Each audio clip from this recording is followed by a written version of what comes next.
Queridos irmãos, queridas irmãs em Cristo, sejam todos muito bem-vindos a mais uma transmissão do Instituto Vida para Todos.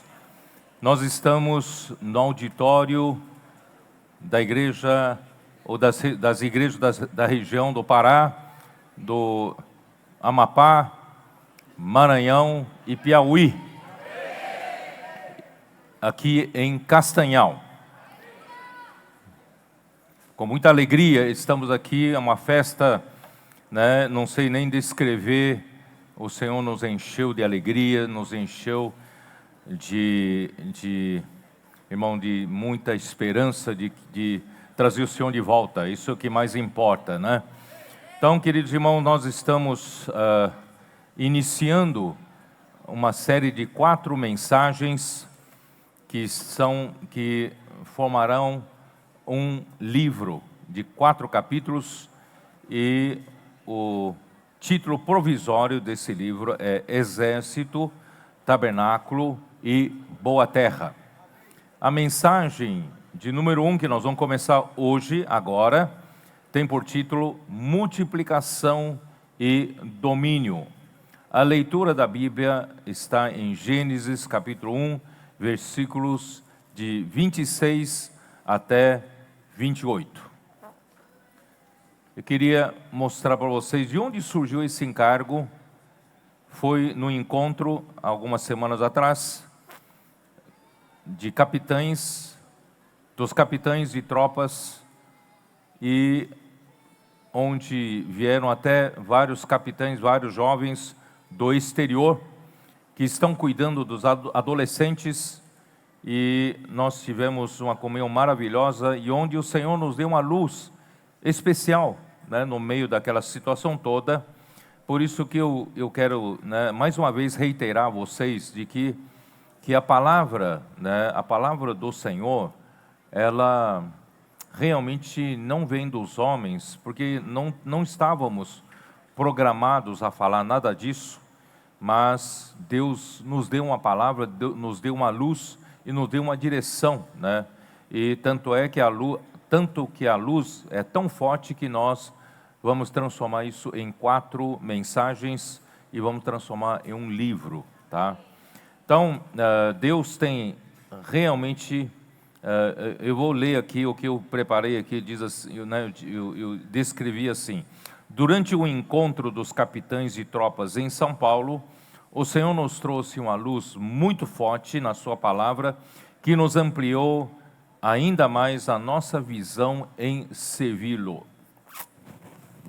Porque Deus tem levantado recentemente uma multidão de adolescentes, amantes da sua palavra, cheios de energia celestial, obedientes às suas ordens, orando pelas pessoas nas ruas e pregando o evangelho do reino.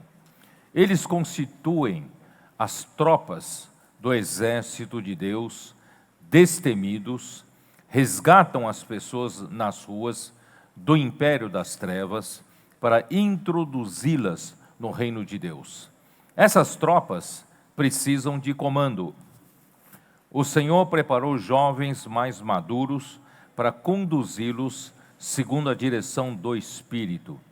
Deus precisa desse exército para introduzir o seu reino e entronizar Cristo como o Rei do reino dos céus. Portanto, irmãos, estamos aqui para entronizar nosso Senhor Jesus Cristo como Rei do reino dos céus, né? Vocês se lembram que Deus Pai disse para ele, isso está em vários lugares, mas em Salmo 110, versículo 1 diz, né? Assenta-te à minha direita. Vamos ler, vai. Salmo 110, versículo 1.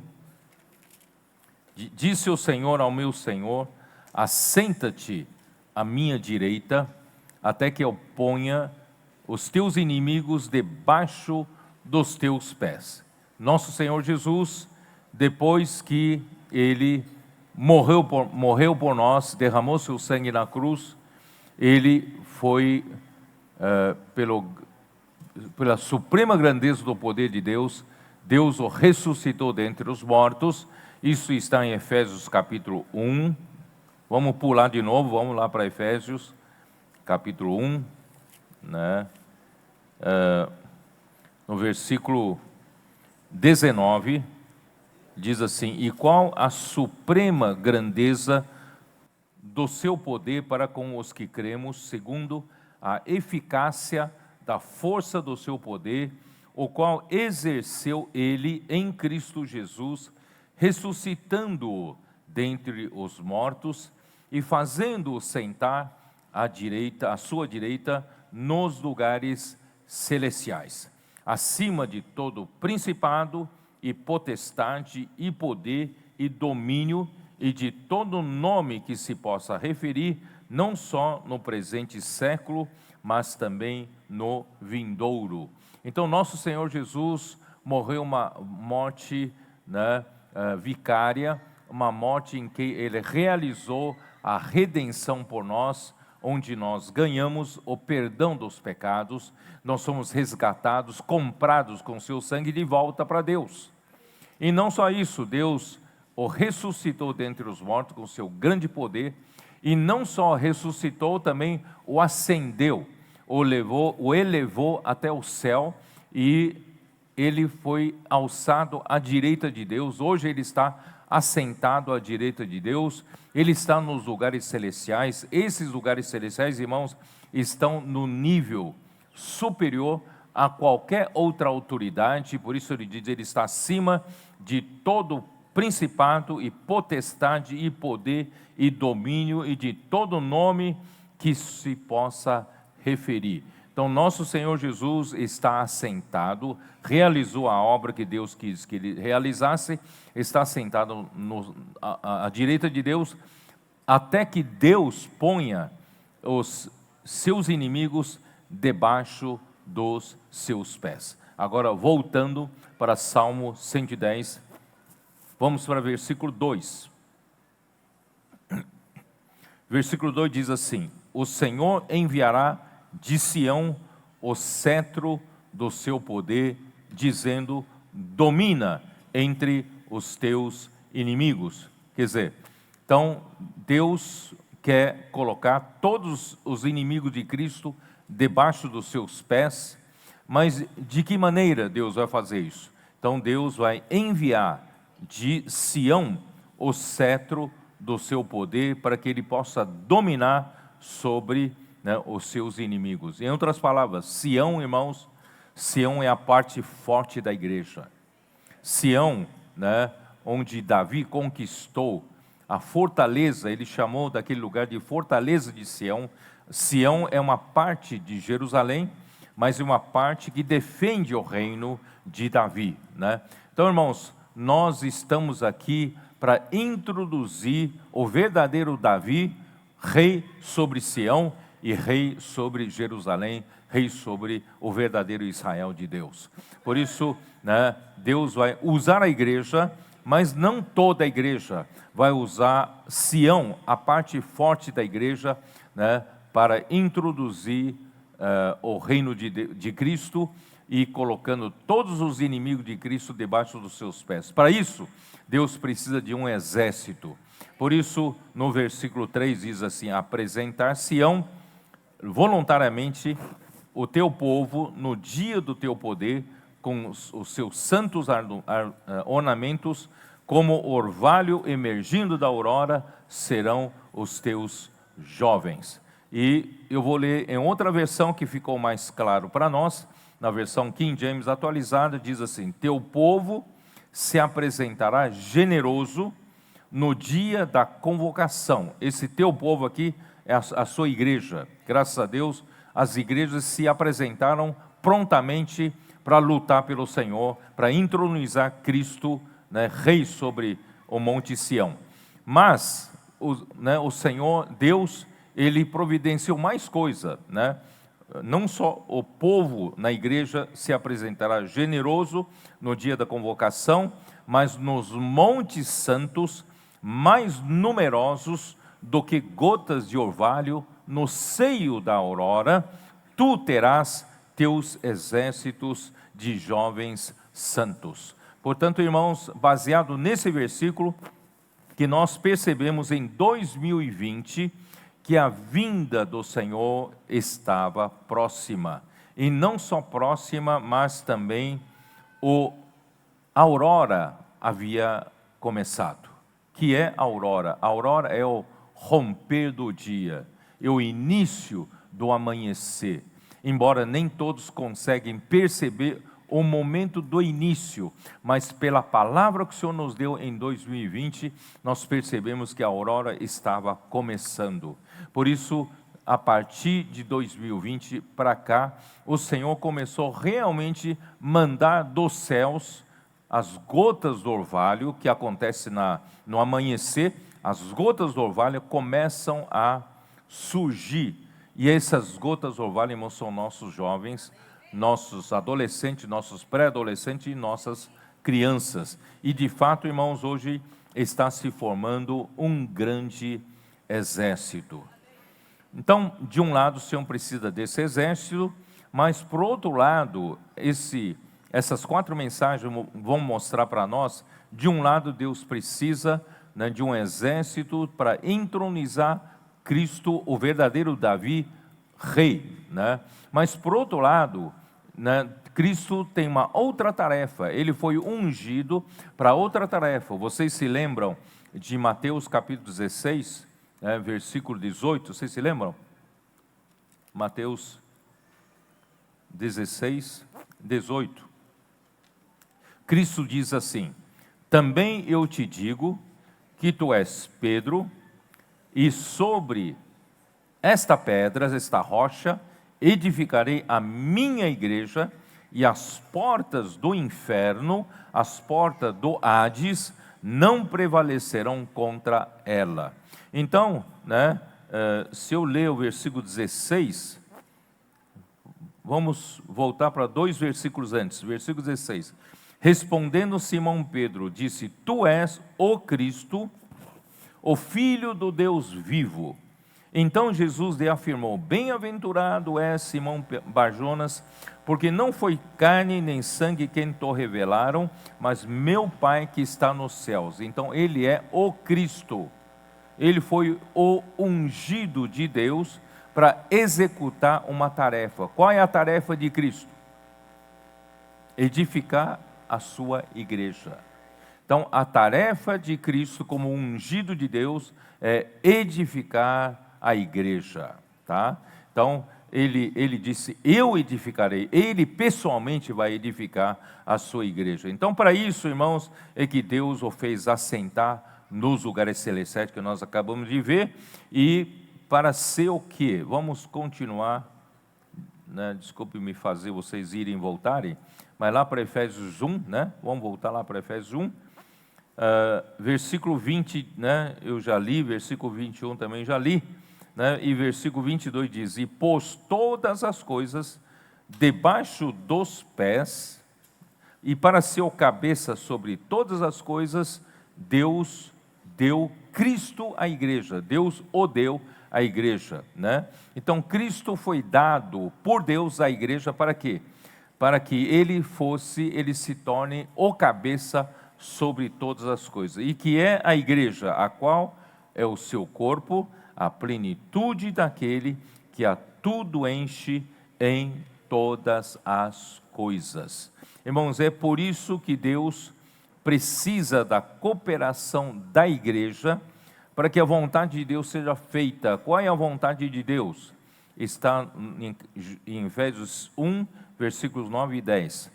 Desvendando o mistério da sua vontade, segundo o seu beneplácito, que propusera em Cristo, de fazer convergir nele, na dispensação da plenitude dos tempos, todas as coisas, tanto as do céu como as da terra. Quer dizer, a vontade de Deus é encabeçar em Cristo todas as coisas, tanto as do céu como as da terra.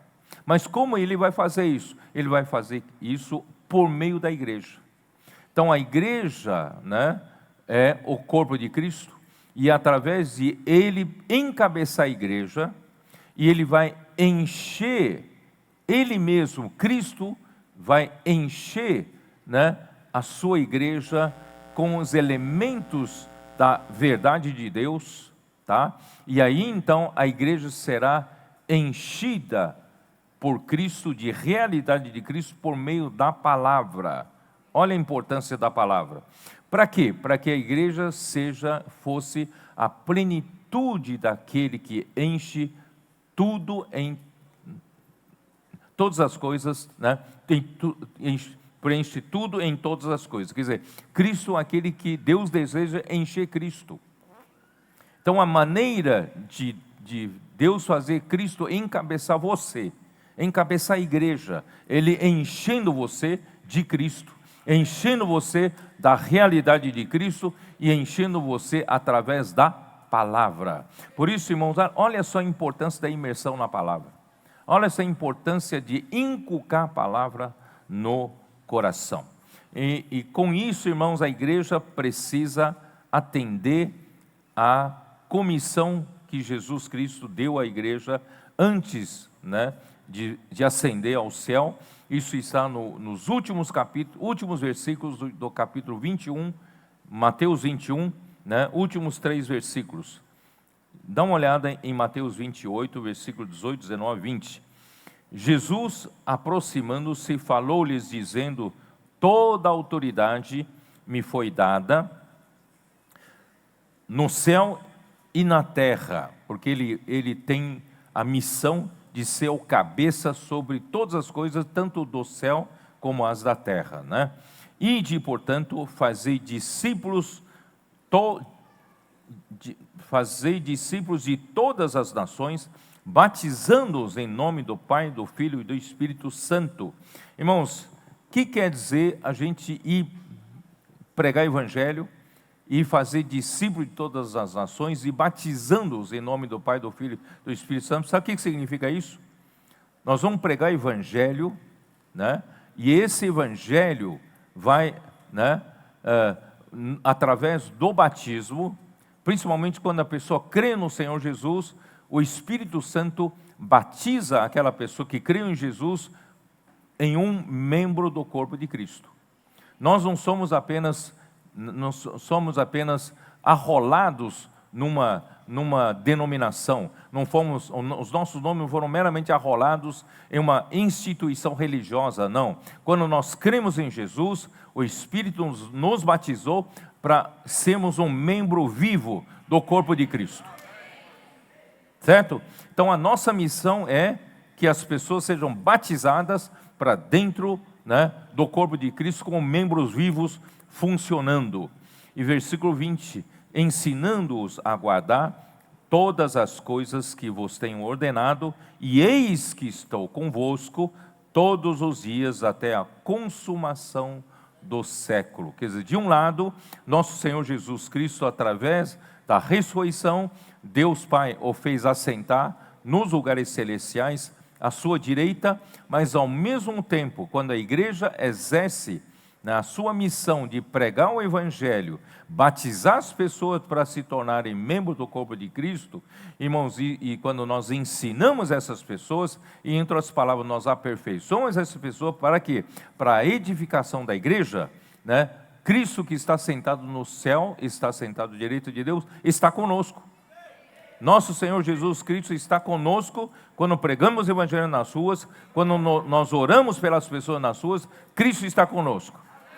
Ele prometeu: eis que estarei convosco todos os dias até a consumação do século. Muito bem, então eu vou voltar lá para Gênesis capítulo 1, versículo 26, para mostrar para vocês, quando Deus criou o homem, Ele já tinha esse propósito no coração, tá? Então, qual é a missão do homem? Qual a missão que Deus deu para o homem na criação?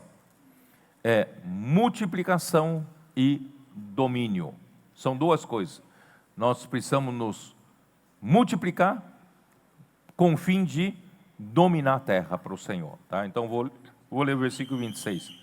Também disse Deus: façamos o homem a nossa imagem, conforme a nossa semelhança, tenha ele domínio sobre os peixes do mar, sobre as aves dos céus, sobre os animais domésticos, sobre toda a terra e sobre todos os répteis que rastejam pela terra. Vocês perceberam que quando Deus criou o homem, Deus deu já uma dupla missão. Qual é a primeira parte da missão? Que é que o homem, né, Deus queria que o homem fosse, é isso, né? O homem pudesse, não, acho que é melhor, vou ler o versículo 27 e 28 também. Criou Deus, pôs ao homem a sua imagem, a imagem de Deus o criou, o homem e mulher os criou, e versículo 28, e Deus os abençoou e lhes disse: sede fecundos, multiplicai-vos, enchei a terra e sujeitai-a. Dominai sobre os peixes do mar, sobre as aves dos céus e sobre todo animal que rasteja pela terra. Então, a missão dupla que Deus deu para o homem é o homem ser fecundo, né, e se multiplicar. O homem precisa ser fecundo e se multiplicar. Tá? De um lado, essa fecundidade se refere a reprodução natural, né, do ser humano. Mas, na verdade, aos olhos espirituais, aqui está dizendo, irmãos, para o homem ser fecundo na vida de Deus. Tanto é que depois que Deus criou o homem, Deus então, na verdade, levou o homem para o meio do jardim, e no meio do jardim estava o quê? Estava uma árvore especial. Essa árvore é chamada da árvore da vida. E o desejo de Deus era que o homem que foi criado à imagem e semelhança de Deus pudesse ir até essa árvore que representa o próprio Deus e comesse dessa árvore, recebesse a vida de Deus através de comer da árvore da vida que representa o próprio Deus. Então o homem seria fecundo. Não sei se os irmãos entenderam. A vida de Deus entraria no homem, porque o homem foi feito à imagem e semelhança de Deus, e por meio, o homem tem espírito humano, para que quando a vida de Deus entrasse nele, ele seria fecundo, e ele, ao se multiplicar na vida humana, ele também estaria se multiplicando, a vida de Deus estaria se multiplicando através da multiplicação da vida humana. Vocês estão entendendo? É dessa maneira que Deus quer encher a terra, para dominar a terra. Então é para o homem ser fecundo, se multiplicar, encher a terra. Encher a terra é o quê? É para tomar os espaços, né? Então, Deus quer que o homem ocupe os espaços na terra, para quê? Para dominar, para governar por Deus. Então, são duas coisas, é multiplicação e domínio. Vocês estão me entendendo? A multiplicação e domínio, porque todas essas 4 mensagens vão ter isso como espinha dorsal, como a linha principal, tá? E, vamos lá. Ó Senhor Jesus. Então, essa é a esperança que Deus tinha quando criou o homem. No entanto, vocês sabem que o homem caiu logo em Gênesis capítulo 3. E eu não quero detalhar isso, né? A serpente veio e distraiu Eva, né? E colocou dúvida na palavra de Deus, na mente de Eva, e Eva a mente dele se corrompeu, se tornou uma mente interrogadora, questionadora, e acabou caindo na cilada do diabo. E dessa forma, vocês sabem que Eva acabou comendo do fruto da árvore do conhecimento do bem e do mal, que Deus disse para não comer, e não só ela comer, ela também deu para o marido comer. E Adão comeu, o que aconteceu? Romanos capítulo 5, versículo 12 diz o quê? Vamos ler, porque por causa dos adolescentes, né, é bom eles terem essa base bíblica. Romanos 5, versículo 12. Portanto, assim como por um só homem entrou o pecado no mundo, e pelo pecado a morte, assim também a morte passou para todos os homens, porque todos pecaram. Então, por causa desse engano que aparentemente seja uma coisa simples, mas o homem se desconectou de Deus. O homem não mais estava conectado a Deus. O pecado, né, entrou no mundo e pelo pecado a morte entrou e a morte passou para todos os homens. Todos os homens foram criados à imagem e semelhança de Deus, com o propósito de receber a vida de Deus, se multiplicar e dominar a terra por Deus, governar essa terra por Deus. O homem perdeu essa função. Olha só que coisa triste. O homem perdeu essa função, né? E assim a morte reinou, versículo 14, entretanto reinou a morte desde Adão até Moisés. Quer dizer, a morte reina, o império da morte, irmão, reina nesse mundo.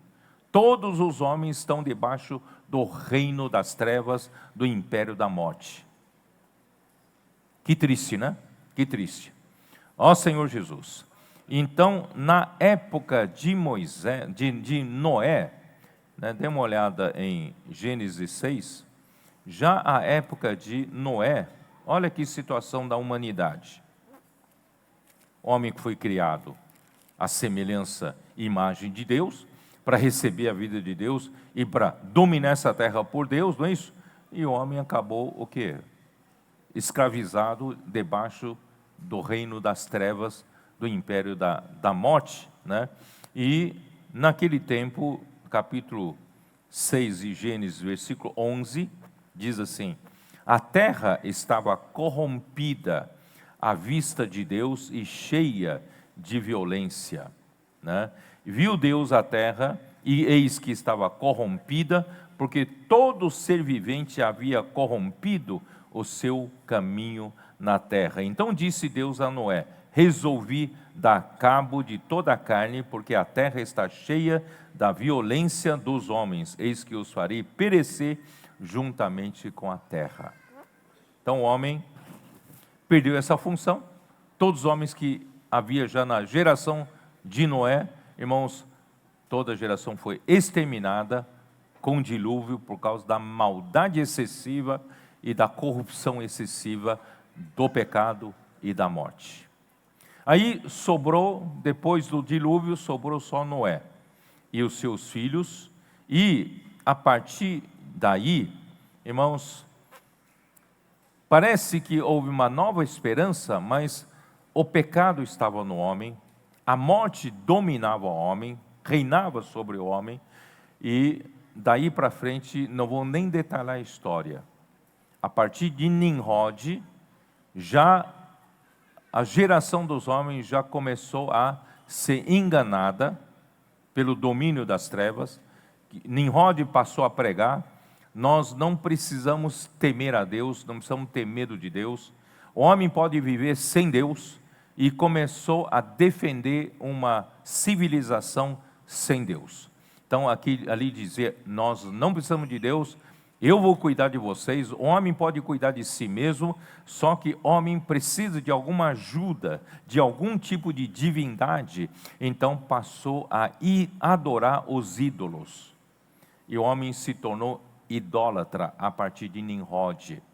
E aí, queridos irmãos, toda a terra que foi criada por Deus, e o homem que foi criado por Deus para fazer a vontade de Deus, para se multiplicar, receber a árvore da vida, a vida de Deus, e se multiplicar e dominar por Deus, o homem não só perdeu essa função, o homem acabou se alastrando, difundindo, né, as nações que adoram ídolos. E a terra toda é de Deus, no entanto, toda a terra estava cheia de nações pagãs, nações que adoravam ídolos. Se eu terminasse a mensagem aqui, irmãos, Deus não teria mais esperança. Acabou. Toda a terra está corrompida. Não tem mais solução. Não tem mais esperança, né? Mas graças a Deus, irmãos, Deus não desistiu do homem. No meio dessa situação, irmãos, Deus foi chamar um homem. Vamos dar uma olhada em Gênesis 12. Gênesis 12. Deus foi chamar um homem. Versículo 12. né? Ora, disse o Senhor a Abraão: sai da tua terra, da tua parentela e da casa de teu pai e vai para a terra que te mostrarei. Quer dizer, você está vivendo no meio, em um mundo idólatra, em nações idólatras. Você precisa sair da tua terra, você precisa sair da tua parentela, da casa de teu pai, vai para a terra que te mostrarei. Eu vou te dar uma terra. Versículo 2: de ti farei uma grande nação, e te abençoarei, e te engrandecerei o nome, se tu uma bênção. Abençoarei os que te abençoarem, e amaldiçoarei os que te amaldiçoarem. Em ti serão benditas todas as famílias da terra. Então, queridos irmãos, no meio dessa terra cheia de nações pagãs, nações, os homens adoravam ídolos e não mais a Deus. E Deus então chamou um homem, e fazer a partir desse homem, irmãos, que a sua vontade se realize de novo. Então Deus, a partir de Abraão, ele ganhou uma nação, é a nação de Israel. Vocês estão entendendo? Então, assim, é assim que recomeçou, né, Deus a perseguir a realização da sua vontade, né? E aí, olha só, aí isso está relacionado à terra. Versículo 5: levou Abraão consigo a Sarai, sua mulher, e a Ló, filho de seu irmão, e todos os bens que haviam adquirido, e as pessoas que lhes acresceram em Harã, partiram para a terra de Canaã, e lá chegaram. Abraão chegou na terra de Canaã. Atravessou Abraão a terra até Siquém, até ao carvalho de Moré. Nesse tempo, os cananeus habitavam essa terra. Quer dizer, essa terra tinha habitantes. Essa terra estava ocupada. E você sabe que nenhum homem dá terra para ninguém de graça, né? Você já ganhou terra de graça de alguém, não? Ninguém. Ou você tem que comprar ou tem que lutar, não é isso?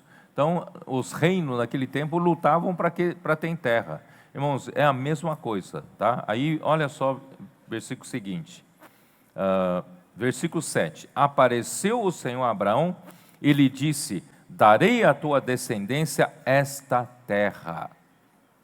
Darei, vou repetir, né? Darei à tua descendência esta terra, a terra de Canaã. Ali edificou Abraão um altar ao Senhor que lhe aparecera. Então Deus prometeu dar para a sua descendência, a descendente de Abraão, a terra de Canaã. Mas acho que os adultos vão me entender. Deus prometeu dar a terra, mas não lhe deu a posse da terra, não lhe deu o registro de imóvel, a matrícula da terra, não é isso?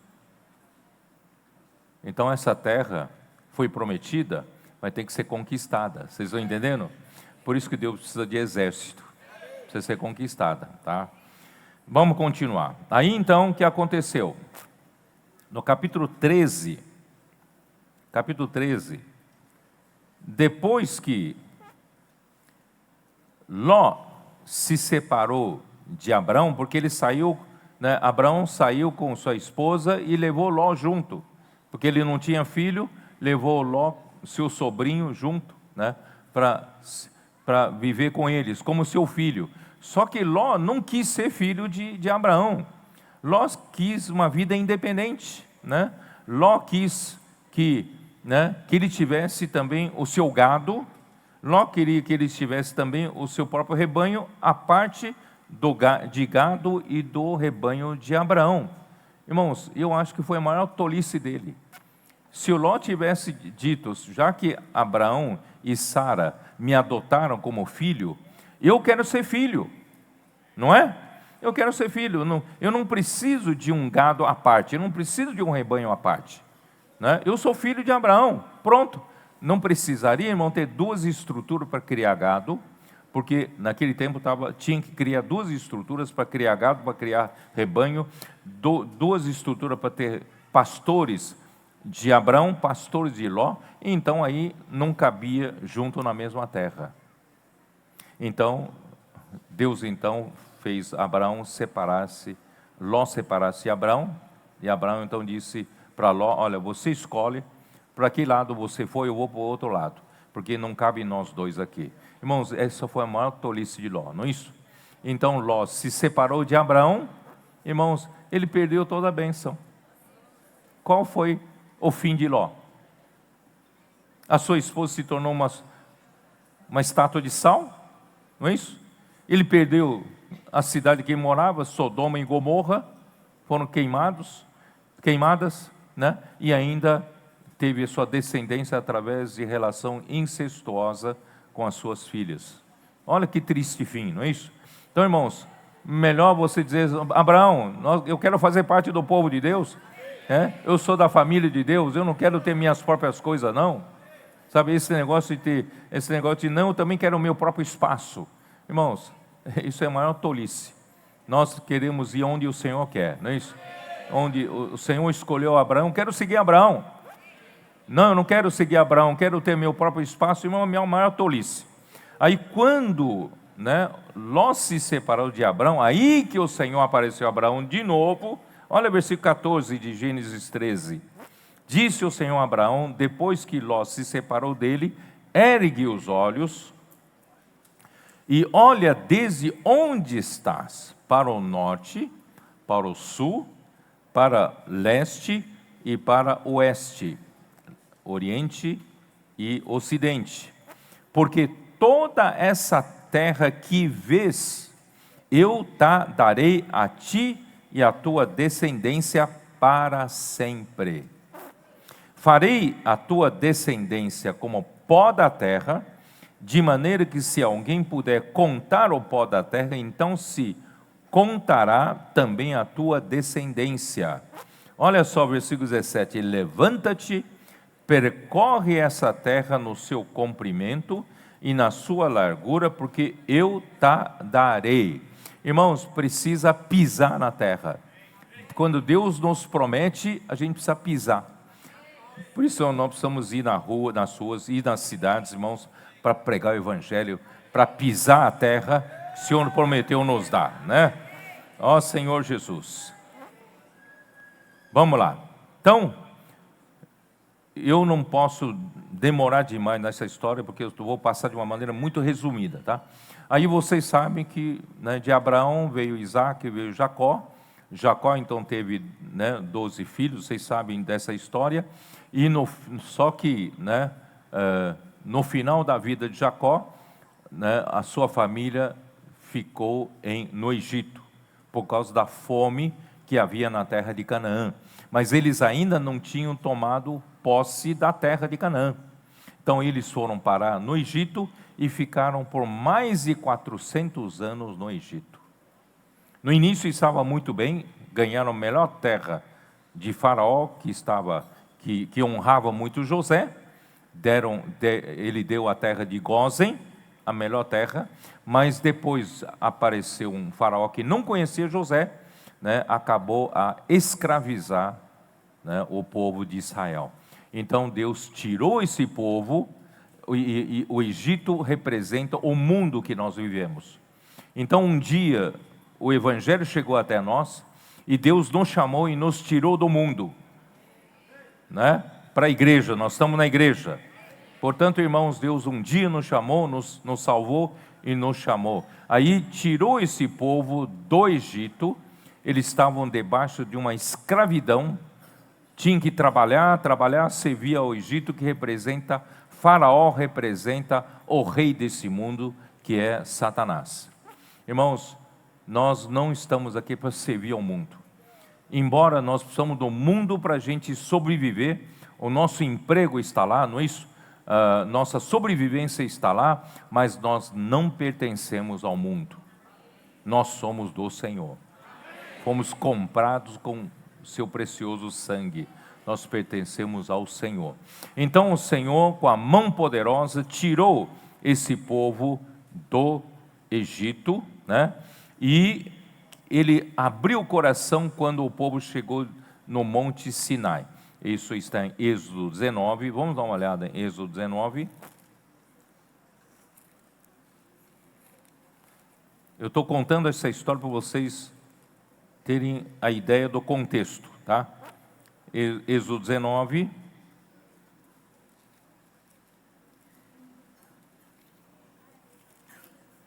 Versículo 4. Tendes visto o que fiz aos egípcios,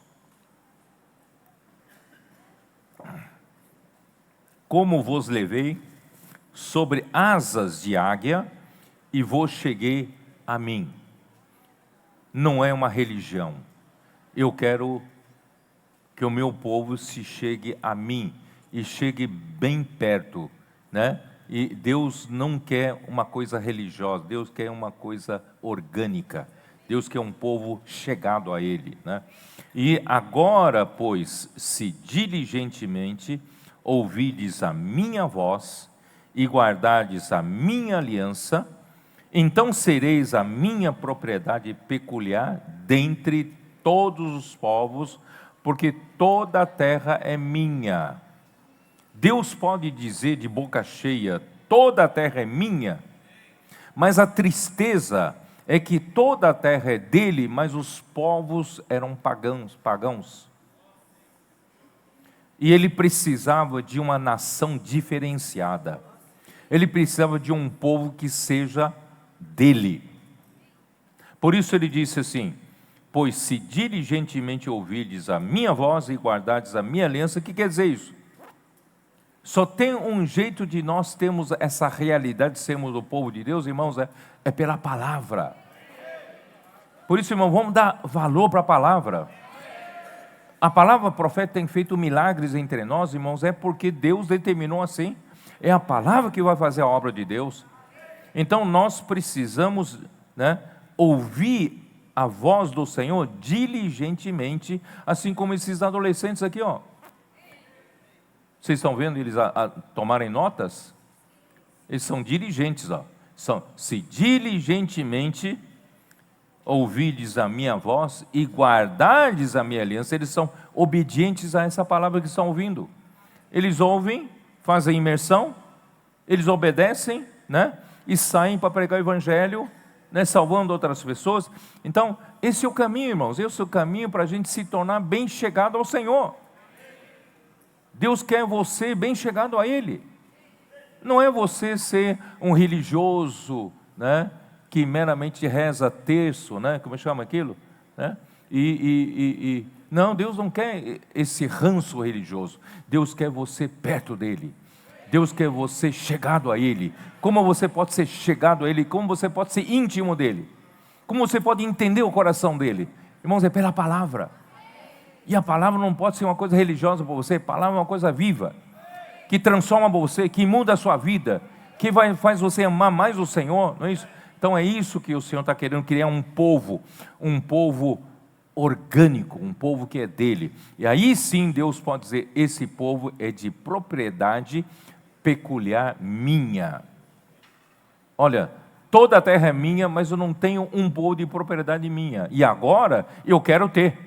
Então vocês serão esse povo de propriedade peculiar dentre todos os povos, porque toda a terra é minha, e vós me sereis reino de sacerdotes e uma nação santa. Todos nesse reino, todos no meu reino, o reino de Deus, todos servem a Deus. Todos são sacerdotes. E todos têm a minha natureza santa. Eu sou santo, né? Vós sereis santos porque eu sou santo. Não é assim que o Senhor fala várias vezes no Antigo Testamento? Irmão, Deus quer um povo que tem a sua natureza santa. Irmãos, Deus quer que todos do seu reino, né, do seu povo, sirva ao Senhor. Por isso, irmão, hoje nós somos a igreja de Deus, membro do corpo de Cristo. Todos os membros, irmão, têm que funcionar. Nós não temos um sacerdote que serve por nós e nós somos os leigos. Não, nós somos membro do corpo de Cristo. Você não vai dizer: eu preciso de um pastor que faça as coisas para Deus para mim, eu só vou viver a minha vidinha, vou trabalhar e faço as minhas ofertas, né? E esse pastor me ajuda no tocante a serviço a Deus. Eu não sei servir a Deus, não é assim não. Deus quer fazer de você um membro que serve ao Senhor. No tocante ao serviço ao Senhor, Deus quer que você seja um membro vivo, né? Que sirva ao Senhor. E assim nós vamos ter a edificação da igreja. Então, queridos irmãos, deixem-me ver aí. Por isso, irmãos, que eu vou mostrar para vocês o que Deus deseja, que é a multiplicação e domínio. Mas eu vou partir de uma coisa que vocês nunca pensaram, né? Na multiplicação dos pães. Aquele rapaz, vamos lá para João 6, aquele rapaz, o que ele tinha na mão para Deus poder fazer o milagre?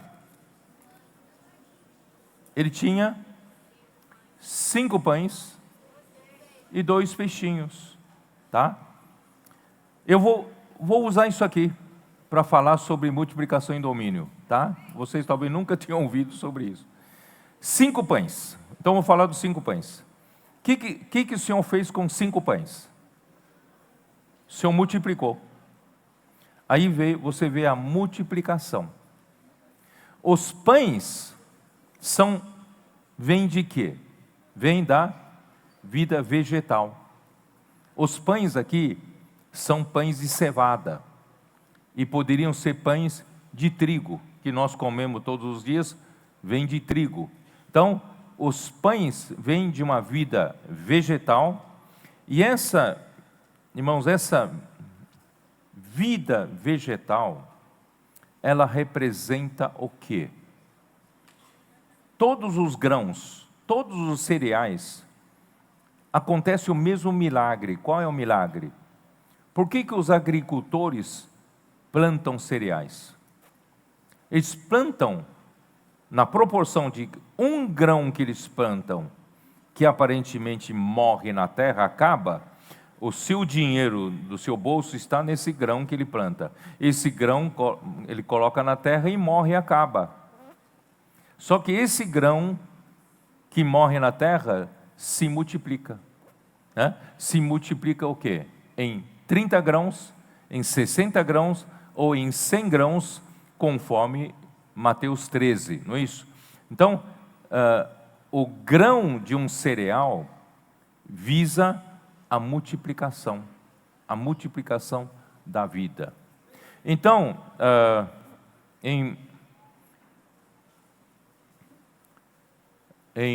Mateus 13, né? Em Mateus 13, Deus quer nos levar de volta para a árvore da vida, né? Então,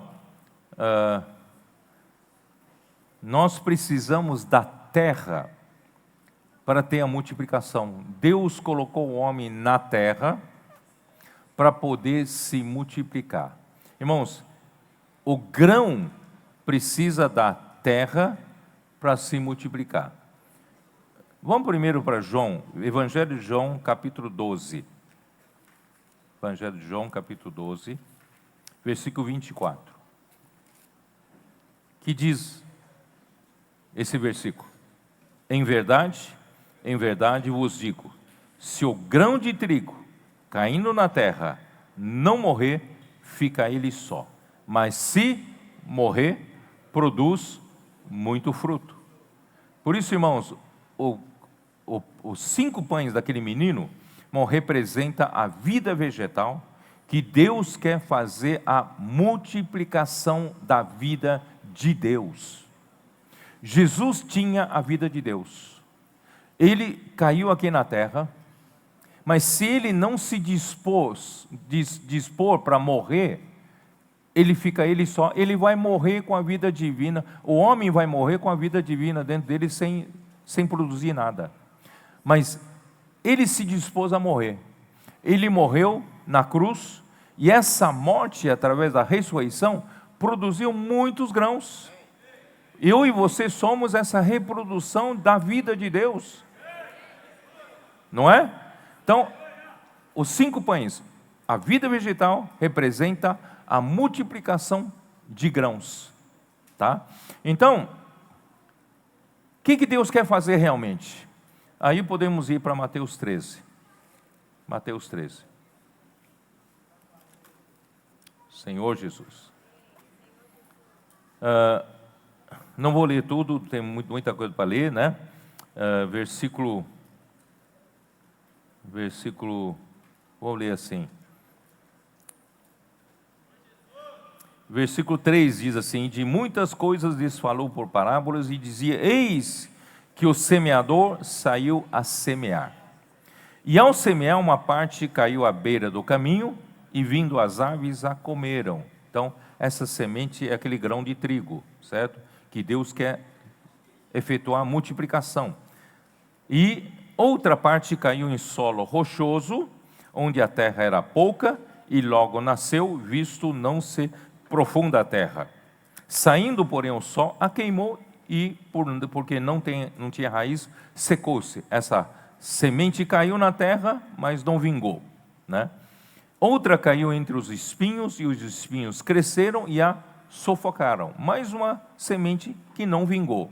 Aí versículo 8. Outra, enfim, caiu em boa terra e deu fruto a 100, a 60 e a 30 por um. Quem tem ouvidos para ouvir, ouça. Nós temos que ter ouvidos para ouvir, né, o que Deus diz no Espírito. Aí, olha só. Então,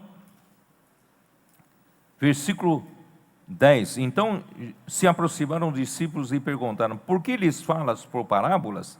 Ao que respondeu: porque a vós outros é dado conhecer os mistérios do reino dos céus, mas àqueles não lhes é isso concedido. Eu não vou dar para eles, vocês vão. Por isso, irmãos, quem acompanha de perto a palavra profética, né, Deus dá revelação. Deus dá revelação do seu mistério. E qual é o seu mistério, irmãos? Qual é o seu mistério? É aqui, ó, versículo 19. Versículo 18 fala: atendei, pois, vós a parábola do semeador. A todos os que ouvem a palavra do reino e não a compreendem, vem o maligno e arrebata o que lhes foi semeado no coração. Esse é o que foi semeado à beira do caminho. Então aqui nós podemos extrair 2 coisas. Qual é a primeira coisa? Que a semente semeada ali, irmãos, é o quê? Versículo 19. É a palavra do reino. Irmão, a palavra que nós somos, Deus está falando conosco, é a palavra que vai produzir reino. É a palavra do reino. E quando aqui fala que a semente caiu na terra, que terra é essa? Aqui fala, né, o que lhe foi arrebata o que lhe foi semeado no coração. Então a terra para receber a semente, para brotar, irmãos, é o coração do homem. A semente é a palavra do reino. E quando, né, versículo 23, mas o que foi semeado em boa terra, e o que ouve a palavra, onde tem a semente do reino, e a compreende, este frutifica e produz a 100, a 60 e a 30 por um. Irmão, se tiver um coração com terreno fértil, um coração limpo, não um coração endurecido, um coração que crê, como os nossos adolescentes, eles têm um coração que crê. Então, quando a palavra entra no coração dele, o que acontece? A palavra vinga, a semente vinga, a palavra, né, dá fruto, começa a crescer, tá? Irmãos, então, Deus quer que o homem multiplique essa semente. Então nós precisamos, irmãos, multiplicar e encher a terra. Não precisamos nos multiplicar. E multiplicação da terra, encher a terra, irmão, não é só terra física. A terra é o coração dos homens. Vocês estão me entendendo? Então por que nós saímos na rua para pregar o evangelho? Porque a terra está ali. São as pessoas. As pessoas que nós abordamos. Posso orar por você? Irmãos, o coração dele é uma terra. E nossa oração é que a terra dele seja boa, para que a semente, que é a palavra do reino que eu estou falando, estou orando, eu vou entregar na mão dele, né, o Evangelho do Reino, um livro, irmãos, que essa terra seja boa, que essa terra, né, essa semente se multiplique no coração desse homem. Por isso, irmão, nós estamos aqui conquistando a terra, tomando, né, cada centímetro da terra, irmãos, na verdade é para ganhar o coração dos homens. Por isso que em João capítulo 24, versículo 14, e será pregado este evangelho do reino a todo mundo. Isso está na nossa versão João Ferreira de Almeida, a todo mundo. Mas se você for para o original, aqui a todo mundo é a toda a terra habitada. Não adianta a gente ganhar um pedaço de terra para o Senhor sem ninguém. Porque a terra é o coração dos homens. Então a terra que nós temos que conquistar para o Senhor é uma terra habitada. Vocês estão me entendendo? Então nós temos que ir onde as pessoas estão. Sim, Senhor, nós ganhamos uma gleba de terra para o Senhor, mas ninguém habita lá. O Senhor falou, não me interessa isso. O Senhor quer a terra habitada. O Senhor quer os homens. O Senhor quer o coração dos homens. Quer que você pregue o evangelho e coloque a semente no coração dos homens. É dessa forma, irmão, que nós vamos nos multiplicar. Deus quer que você multiplique, enche a terra, seja fecundo, enche a terra, né? Essa multiplicação vai acontecer, tá? Ó Senhor Jesus. Por isso, irmão, todo homem, por isso que eu introduzi a necessidade de edificar o tabernáculo. O que é tabernáculo? Tabernáculo é o lugar de habitação de Deus com os homens. Deus deseja habitar com os homens. Se a gente não semear a semente do reino, irmão, Deus não tem como habitar com os homens. A semente do reino que nós estamos semeando nas pessoas, irmãos, é Deus poder ter um tabernáculo aqui na terra.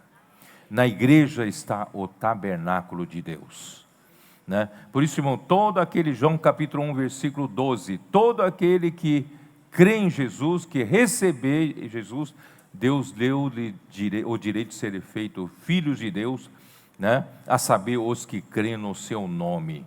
Em João 3, o Senhor fala para Nicodemos, todo aquele que nascer do alto, nascer do Espírito, pode entrar no reino de Deus, e esse precisa viver guiado pelo Espírito. Por isso, irmãos, o que Deus está fazendo de nós, irmãos, é que nós sejamos os muitos membros do corpo de Cristo. Romanos 12. Irmão, não sei se essa palavra está sendo muito difícil para vocês, mas espero que vocês, depois que eu, né, falar mais para frente, vocês vão começar a entender, né? Romanos 12, versículo 4. Porque assim como num só membro temos num só corpo temos muitos membros, mas nem todos os membros têm a mesma função, tá? Assim também nós, conquanto muitos, somos um só corpo em Cristo e membros uns dos outros. Então, esse grão de trigo que morreu e produziu muitos grãos, irmão, nós não somos os muitos grãos soltos. Nós nos tornamos um só corpo de Cristo. Então, esse grão de trigo que morreu, ele quer produzir um corpo. Tá? E esse corpo, irmãos, é o tabernáculo. Esse corpo é o edificado, e é o tabernáculo edificado. E Deus tem um lugar de habitação na terra, com os homens. É isso que Deus quer fazer, né? Em 1 Coríntios 12, espero que o Senhor dê sabedoria e espírito de revelação para vocês entenderem o que eu estou falando, né? Capítulo 12, de 1 Coríntios, versículo 12. Porque assim como o corpo é um e tem muitos membros, e todos os membros, sendo muitos, constituem um só corpo, assim também com respeito a Cristo. Pois em um só Espírito todos nós somos batizados em um só corpo, quer judeus, quer gregos, quer escravos, quer livres. E a todos nós foi dado beber de um só Espírito, porque também o corpo não é um só membro, mas muitos. Portanto, irmãos, Deus semeou uma semente do reino em nós, e fez de nós membros de um só corpo, e esse corpo, irmãos, precisa ser edificado, e esse corpo edificado, irmãos, é o tabernáculo que Deus quis que o povo de Israel edificasse no deserto, tá? Esse é o processo de multiplicação para a edificação. Aí, vamos lá para Efésios 4. Efésios 4. Senhor Jesus. Versículo 11. E Ele mesmo, né, eu vou ler aqui que eu escrevi. Deus não quer cristãos individuais isolados. Por isso Ele nos colocou no corpo para funcionarmos como membros. Por isso Ele deu ao corpo uns para apóstolos, outros para profetas, outros para evangelistas e outros para pastores e mestres, com vistas ao aperfeiçoamento dos santos. Para quê? Para a obra do ministério. Qual é a nossa obra? Para a edificação do corpo de Cristo. Tá? Acho que vocês não estão entendendo muita coisa até agora, porque eu ainda não introduzi a edificação do tabernáculo. Tá? Mas Deus quer um edifício, Deus quer uma edificação. E essa edificação, irmão, vem do corpo, vem dos membros do corpo funcionando. E Deus então deu para o corpo apóstolos, profetas, evangelistas, pastores e mestres. Para quê? Para aperfeiçoar vocês, para que vocês possam, né, edificar o corpo de Cristo. A obra do ministério, qual é a obra do nosso ministério? Qual é o seu ministério? O meu ministério, irmãos, é edificar o corpo de Cristo. Então esse é o nosso ministério, né? A obra de fazer a edificação do corpo de Cristo. E aí, versículo 13. Até que todos cheguemos à unidade da fé e do pleno conhecimento do Filho de Deus, à perfeita varonilidade, à medida da estatura da plenitude de Cristo. Irmãos, Deus quer, o objetivo da edificação é fazer todos nós, irmãos, chegamos ao nível máximo da estatura de Cristo. E como é que se faz isso? Hein? Como é que se faz isso? Por meio da palavra. Mas, ó Senhor Jesus, eu tenho uma tarefa difícil para explicar para vocês isso. Ó Senhor Jesus, deixa eu ver como é que eu explico para vocês.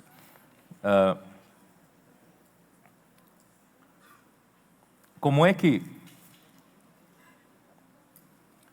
que Deus consegue? Como é que Deus consegue a edificação? Como Deus consegue que Cristo seja o cabeça sobre todos nós? Como Deus consegue fazer com que Cristo governe a nossa vida? Como Deus consegue fazer que Cristo seja o cabeça sobre todos nós? Qual é a melhor maneira? Irmãos, qual é a melhor maneira? Não é um ensinamento doutrinário, apenas mostrar para vocês, na nossa vida Cristo precisa ser o cabeça.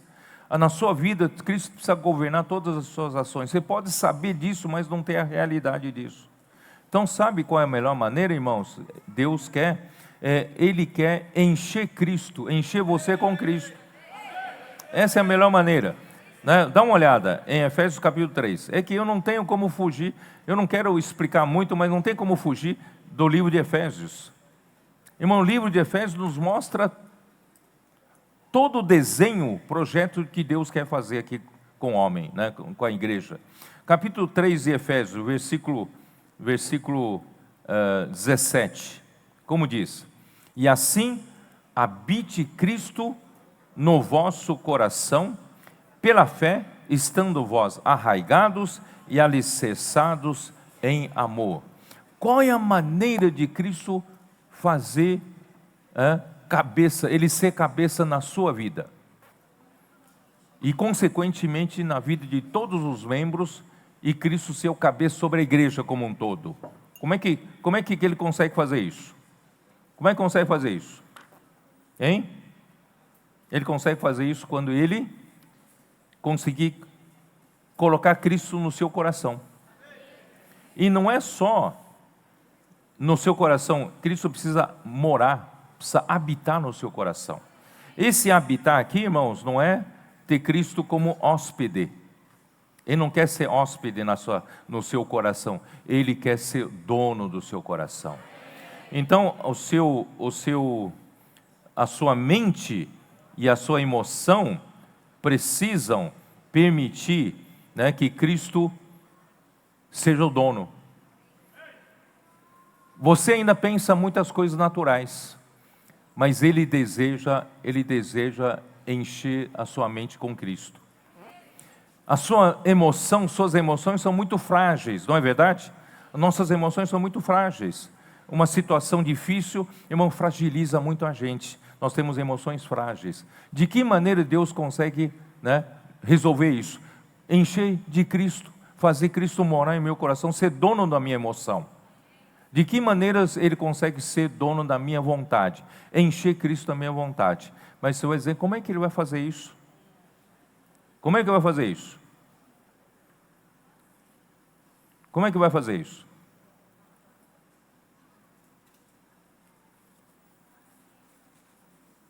Eu vou continuar lendo aqui, ó.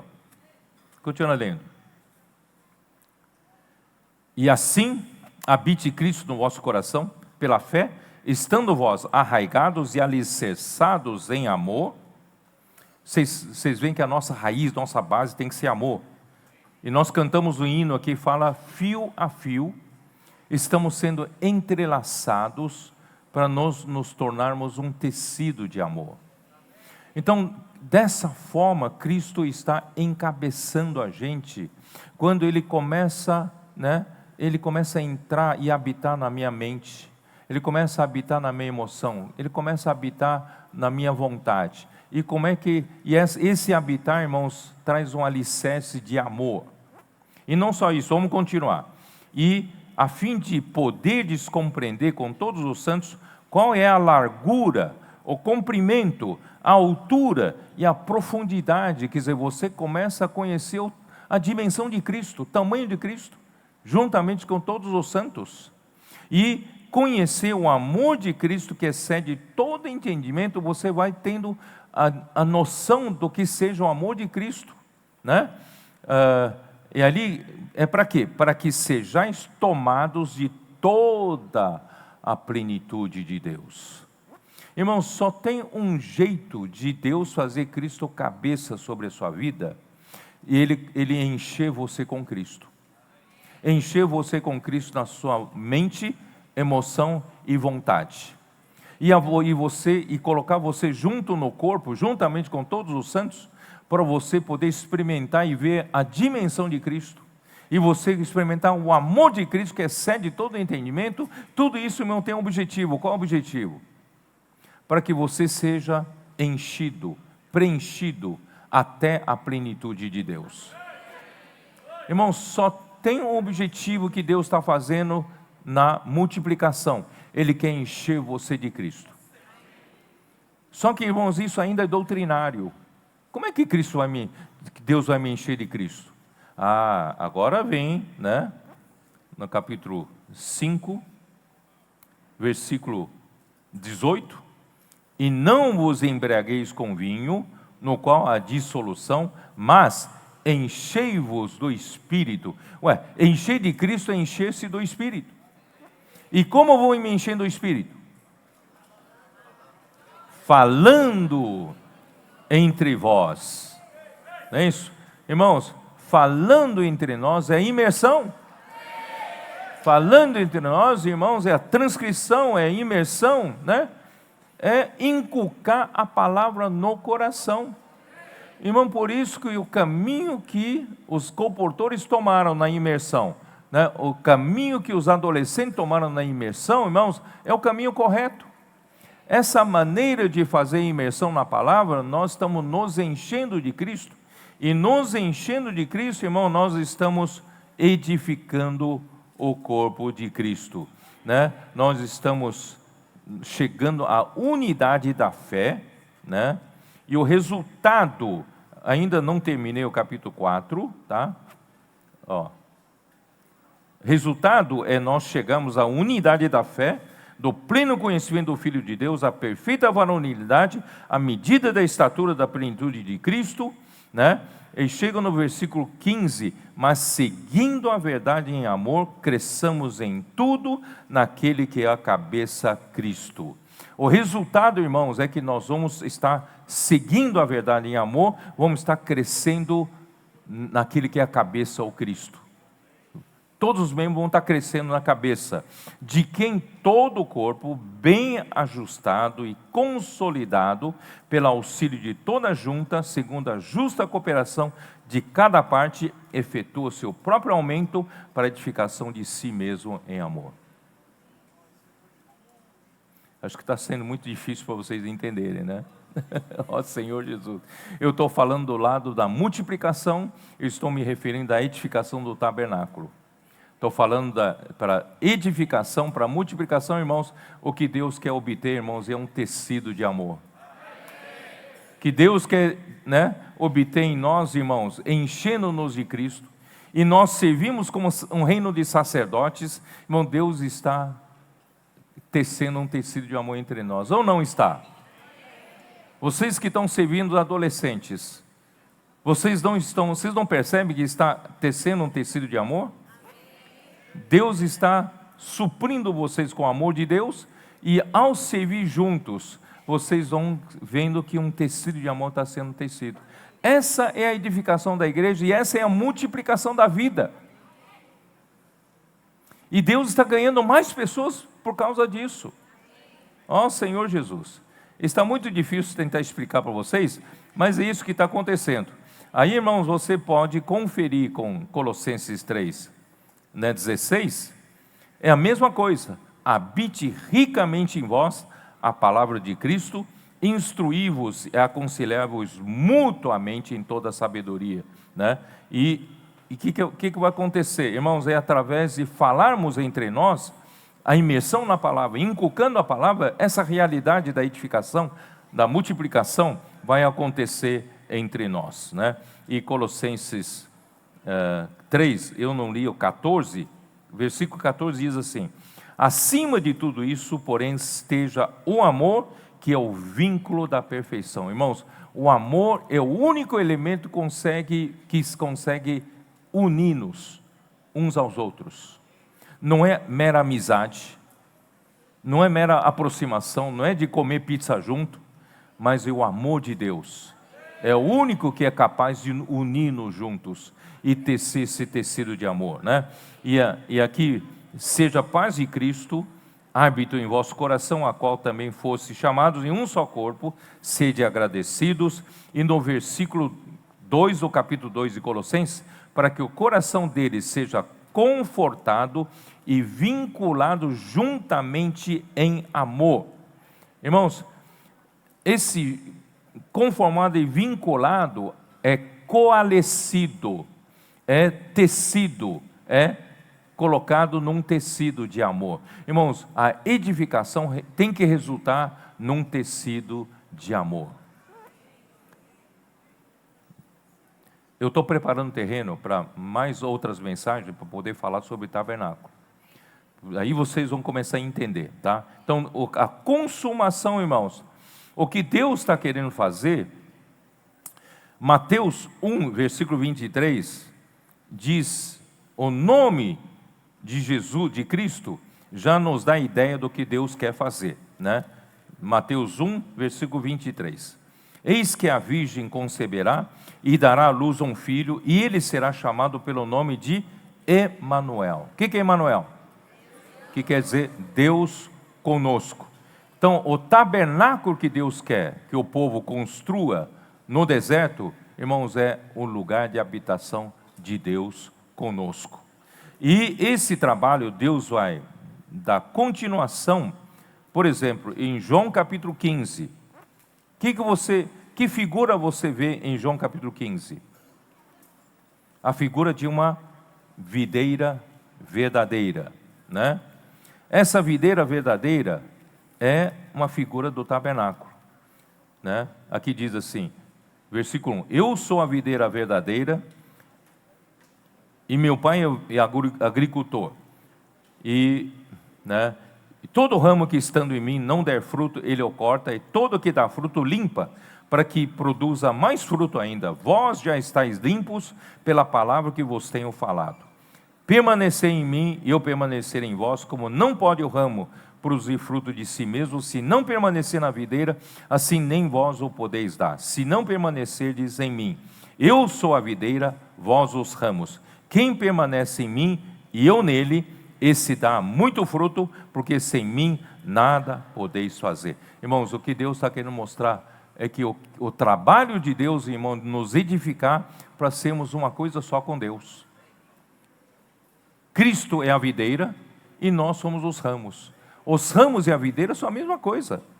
Nós somos sustentados pela raiz. E Deus, Ele é o agricultor que cuida dessa videira. Irmãos, Deus quer essa entidade orgânica. Não somos uma entidade religiosa. Deus está fazendo de nós, irmãos, essa entidade orgânica é Deus e o homem sendo uma coisa só. Aí, irmãos, quando chega em João 17, dá uma olhada em João 17, versículo 21. A fim de que todos sejam um, como és tu, ó Pai, em mim, e eu em ti, sejam assim, também sejam eles em nós, para que o mundo creia que tu me enviaste. Não sei se os irmãos entenderam. Qual é o objetivo de Deus? Fazer tudo isso conosco. Para que nós sejamos um, assim como o Pai é um com o Filho. Então o Pai já é um com o Filho, né? Mas Deus quer introduzir-nos nessa unidade. Esse é o lugar de habitação. Irmão, isso tudo que está acontecendo entre nós, né?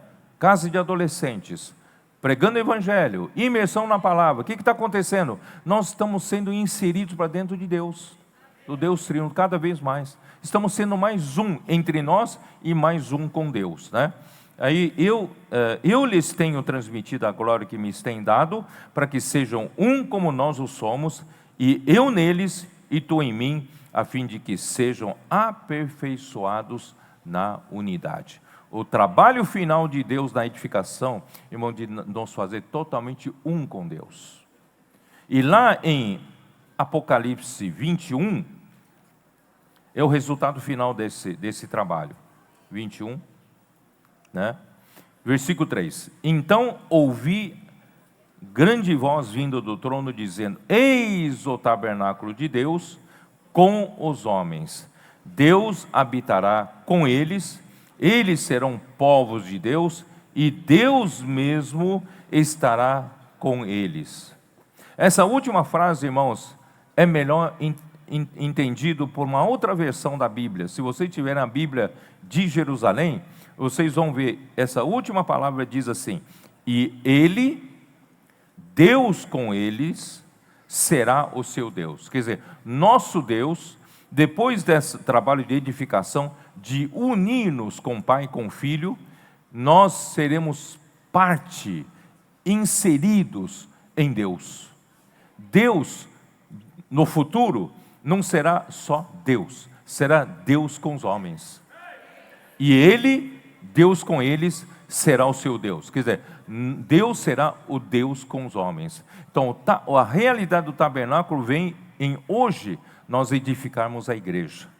Bom, eu só vou falar até aí, só para vocês não complicarem a mente de vocês, depois com o tempo vocês vão entender. Aí eu vou falar do outro lado, os 2 peixes. Eu falei de 5 pães, não falei dos 2 peixes, não é isso?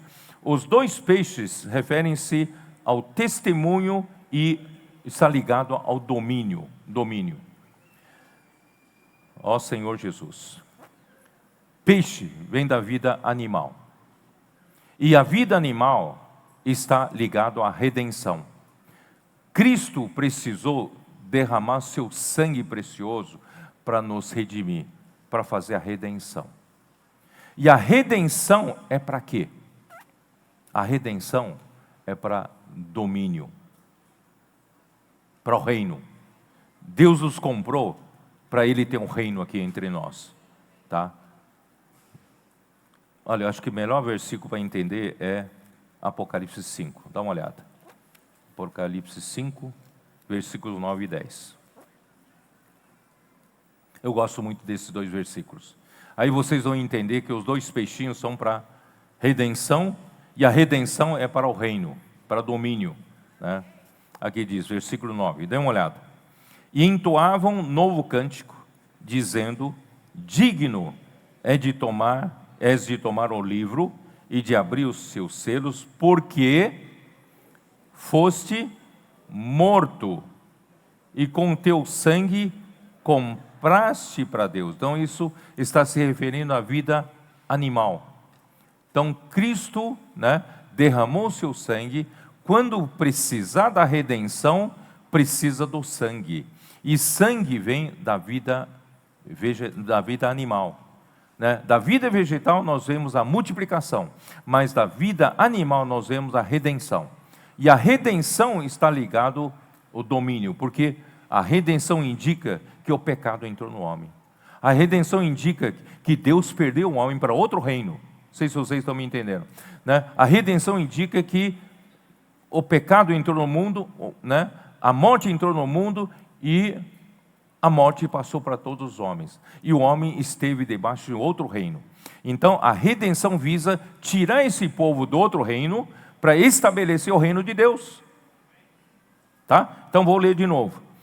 Porque foste morto e com seu sangue compraste para Deus os que procedem de toda tribo, língua, povo e nação, e para o nosso Deus os constituíste reino e sacerdotes. Então a redenção está ligado em resgatar uma pessoa, o povo que foi perdido por Deus. Ele resgata de novo pela redenção, pelo sangue derramado, não é isso? Para quê? Para constituir reino e sacerdotes, e reinarão sobre a terra. Vocês estão entendendo agora? Porque os dois peixes aqui, né? Então, Deus criou o homem para ele dominar a terra por Deus, mas com a queda o homem perdeu a função, pois ao desobedecer a Deus, o pecado entrou no mundo e pelo pecado também a morte, e a morte passou para todos os homens, já li isso, né? E irmãos, todas as coisas foram criadas por Deus, e toda a terra é dele, porém ele não tinha um povo que seja da sua propriedade peculiar, né? Por isso ele chamou os filhos de Israel para serem um reino de sacerdotes e uma nação santa. E Deus então precisava resgatar para si um povo para fazer dele o seu reino. A 1 Pedro capítulo 1, dê uma olhada em 1 Pedro capítulo 1. Ó Senhor Jesus. 1 Pedro 1, versículo 18. Sabendo que não foi mediante coisas corruptíveis, como prata ou ouro, que fostes resgatados do vosso fútil procedimento que vossos pais vos legaram, mas pelo precioso sangue, como de cordeiro sem defeito, sem mácula, o sangue de Cristo, conhecido com efeito antes da fundação do mundo, porém manifestado no final dos tempos, por amor de todos vós. E por meio dele tendes fé em Deus, o qual o ressuscitou dentre os mortos e que deu glória, de sorte que a vossa fé e esperança estejam em Deus. Irmãos, aí, capítulo 2, versículo 9 diz, vós, porém, sois raça eleita, sacerdócio real, nação santa, povo de propriedade exclusiva de Deus, a fim de proclamardes as virtudes daquele que vos chamou das trevas para a sua maravilhosa luz. É outro reino, né? Vós sim, que antes não erais povo, mas agora sois povo de Deus, que não tinhais alcançado misericórdia, mas agora alcançaste misericórdia. Por isso, irmãos, a oração que Jesus nos ensina, né, em Mateus 6, vocês sabem, até podem me ajudar. Pai nosso, que estás nos céus, né? Santificado seja o teu nome, né? Venha o teu reino, faça a tua vontade, né? Aqui na terra como é feita nos céus. Então, né, o problema aqui, irmãos, é a vontade de Deus ser feita, mas o homem, Deus perdeu o homem, né, para a morte, para o pecado, para Satanás. Mas agora, com o sangue de Cristo, Deus resgatou um povo. Ele pode chamar esse povo de propriedade exclusiva dele, e Ele quer fazer desse povo uma nação, um reino, né? E Deus quer estabelecer o reino de Deus aqui na terra, por meio do povo que Ele resgatou, né? E, ó Senhor Jesus, por isso, depois de falar a respeito da edificação, irmão, do livro de Efésios, Paulo fala de nós sermos aqueles que lutam pelo seu reino, em Efésios capítulo 6. Efésios 6. Depois de edificado a igreja, irmãos, nós viramos um exército de Deus. Vamos conquistar boa terra para o Senhor, né?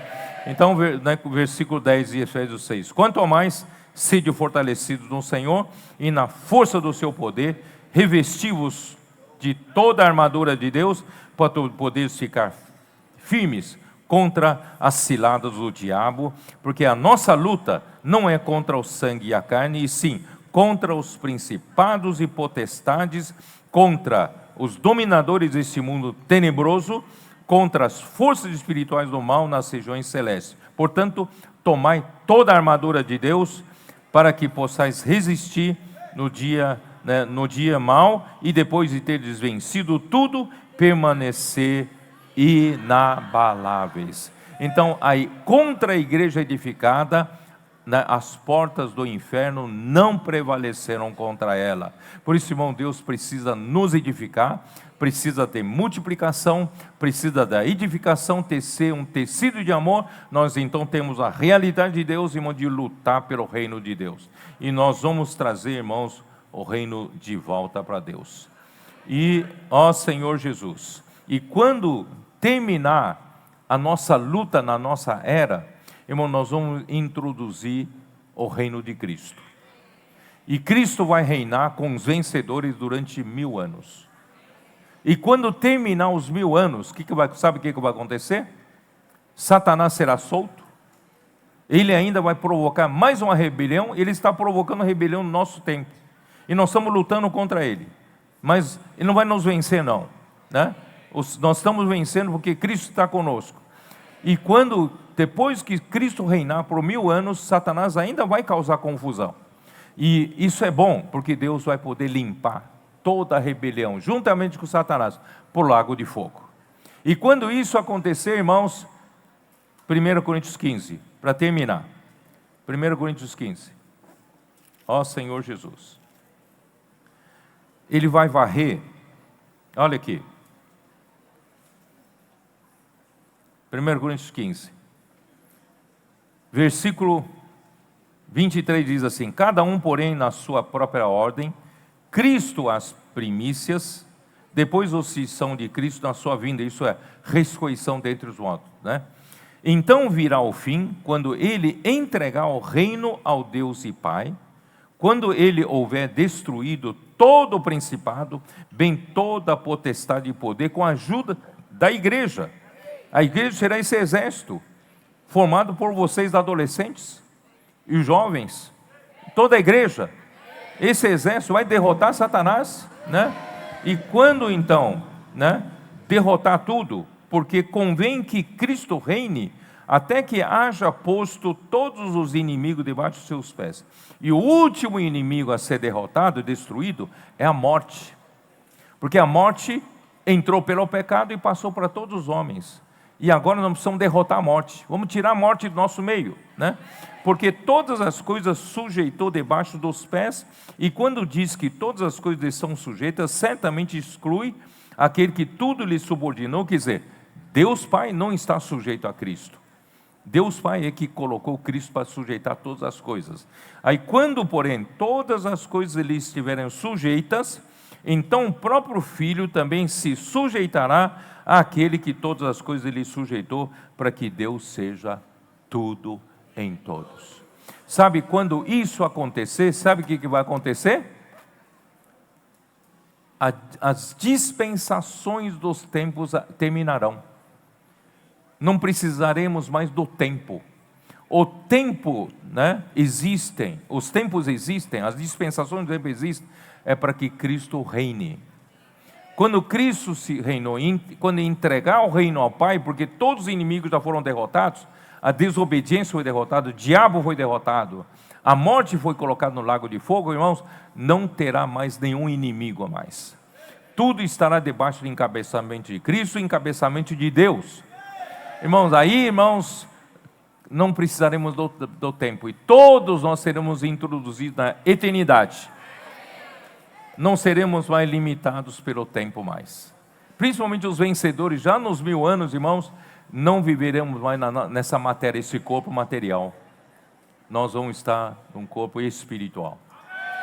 E para todos sempre, irmão, nós vamos ser sacerdote de Deus, vamos estar, né, juntamente com o Senhor, reinando com o Senhor para todos sempre. Jesus é o Senhor. Amém. O Senhor tem abençoado a África do Sul e sua obra tem avançado cada vez mais nesse país, através do CEAP, dos colportores, da Casa de Adolescentes e das redes de cuidado. Temos o terreno do CEAP, onde temos 4 casas e também estamos expandindo a estrutura, construindo um salão para reuniões, com cozinha industrial e mais banheiros para atender às necessidades do CEAP, da igreja e da obra em toda a África. A colportagem tem avançado cada vez mais, tanto através dos colportores como através dos adolescentes. Aproximadamente 1000 livros foram semeados somente no último mês, e com a chegada de mais colportores nos últimos dias, temos a expectativa de avançar ainda mais. Atualmente, estamos com uma equipe de 10 colportores atuando em Joanesburgo, além de uma casa de colportores grande e bem localizada na cidade.